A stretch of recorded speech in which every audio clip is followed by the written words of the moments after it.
Hello everyone, welcome to Suryam PCS. एक important news का discussion यहाँ पे करने वाले हैं जो आपके जेपीएससी,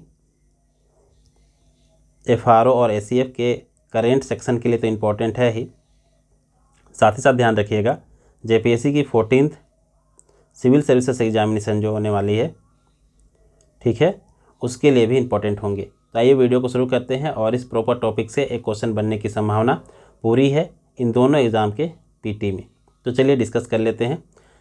न्यूज़ ये है कि झारखंड राज्य युवा आयोग के जो अध्यक्ष होंगे उनको कैबिनेट मंत्री का दर्जा दिया जाएगा और ये नोटिफिकेशन अब जारी हो चुकी है, तो इसी के बारे में हम लोग डिस्कशन कर सकते हैं। और इस तरह के न्यूज़ जो है से जुड़े हुए क्वेश्चन आमतौर पर पीटी में देखने को मिलते हैं।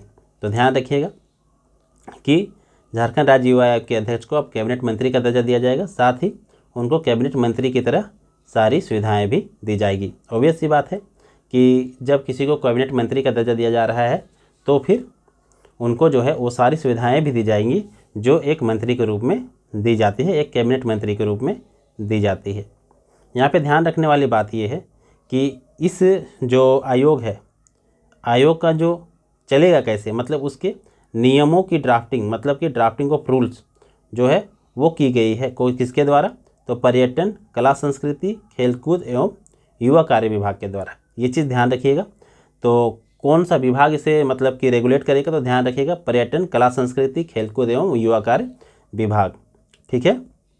और इसके लिए झारखंड राज्य युवा आयोग की प्रक्रिया एवं संचालन विनिमय 2024 ये है आपका मेन पॉइंट क्वेश्चन में।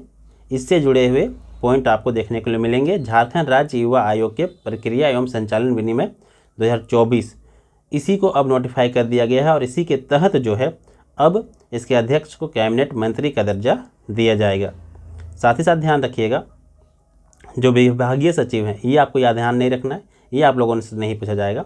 बस ये अधिसूचना जो जारी की गई है उसका नाम क्या है ये पूछा जाएगा और इसको क्या क्या चीज़ें जो हैं वो मिलेंगी। तो ध्यान रखिएगा यहाँ पे अध्यक्ष की अनुशंसा पर, किसकी अनुशंसा पर, जो युवा आयोग होगा उसके अध्यक्ष के अनुशंसा पर दैनिक वेतनभोगी कर्मी के रूप में नियोजन किया जा सकेगा, ठीक है। दैनिक वेतनभोगी कर्मी के रूप में नियोजन किया जा सकेगा, मतलब कि नौकरी दी जा सकेगी।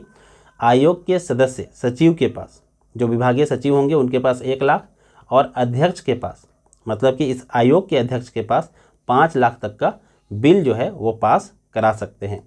तो ज़्यादा बड़ा तो इनको जो है अधिकार नहीं दिया गया है, 5 लाख तक का ये बिल पास कराने की शक्ति रहेगी इनके अध्यक्ष को। तो ये चीज़ ध्यान रखिएगा, ठीक है। तो पूरी जानकारी यही था। इसमें क्या क्या आप लोगों से पूछा जा सकता है, तो ध्यान रखिएगा किस रैंक के मिनिस्टर का दर्जा दिया गया है ये पूछा जा सकता है।